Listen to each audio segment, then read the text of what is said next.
Vă salut, eleva clasei a 6-a. La această ediție a proiectului ecologic vă voi comunica despre problema patrupenzilor vagabonzi. Proiectul cuprinde 1. Obiective și scopuri. 2. Metode de cercetare. 3. Actualitatea temei. 4. Descrierea subiectului. 5. Cauzele și impactul acestei probleme. 6. Metode de soluționare. 7. Avantaje și dezavantajele soluțiilor propuse. 8. Concluzii. Scopurile proiectului sunt: să aflăm mai multe despre problema animalelor fără adăpost, să informăm societatea despre această problemă, să găsim soluții în vederea rezolvării acestei probleme. Obiectivele acestui proiect sunt: 1. Să protejăm animalele fără adăpost. 2. Să reducem numărul acestor animale pe străzi.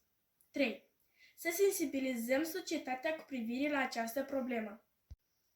Actualitatea acestei teme. Problema animalelor fără adăpost nu este una nouă și nici una locală, a unui stat sau oraș anume. Practic, în toate statele lumii, ea încă dă bătăi de cap autorităților. În mare parte m-am bazat pe următoarele metode de cercetare. Metoda observației. Am mers prin mai multe sate și orașe din țară pentru a observa răspândirea acestui fenomen. Studii de caz.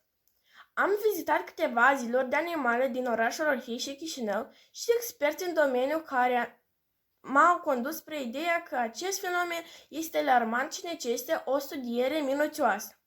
Analiza de conținut digital. Am studiat mai multe surse de pe internet și, desigur, experți în domeniu care dau un semnal de alarmă că animalele fără adăpost sunt în pericol. Descrierea subiectului. Una dintre problemele majore cu care se confruntă societatea sunt animalele fără adăpost, deoarece afectează siguranța publică și bunăstarea animalelor. De multe ori, ele sunt un pericol pentru comunitate, mai ales pentru copii. Oamenii reacționează diferit la această problemă. Unii le oferă hrană sau le adoptă din milă, în timp ce alții recurg la metode inumane pentru a gestiona această problemă.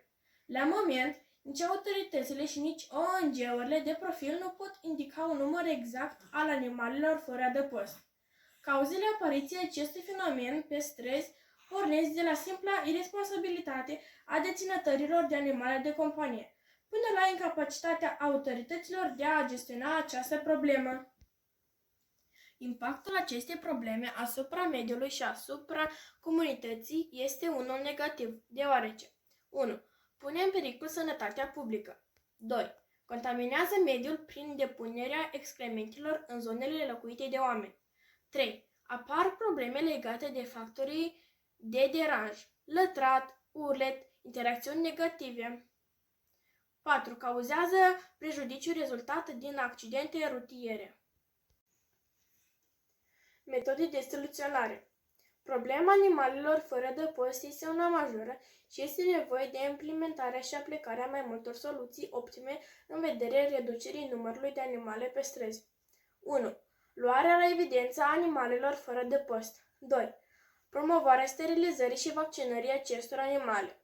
3. Construirea de orfelinate și aziluri pentru aceste animale. 4.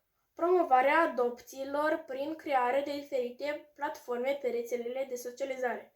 5. Desfășurarea diferitor campanii de informare și responsabilizare a deținătorilor de animale de companie. Prezentarea avantajelor și dezavantajelor soluțiilor propuse. Avantajele sunt: reducerea numărului de animale abandonate, oferirea de adăpost și îngrijirea a acestor animale, găsirea familiilor adoptive. Dezavantajele sunt: suprapopularea adăposturilor, necesită finanțare continuă pentru a asigura hrana, îngrijirea medicală și personalul necesar.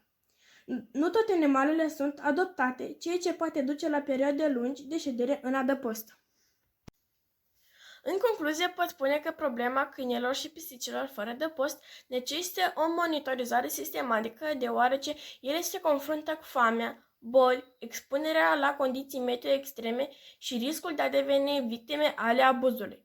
Și la final vă propun o provocare, deoarece orice schimbare începe cu noi. Cum credeți? Împreună putem sensibiliza societatea asupra acestei probleme?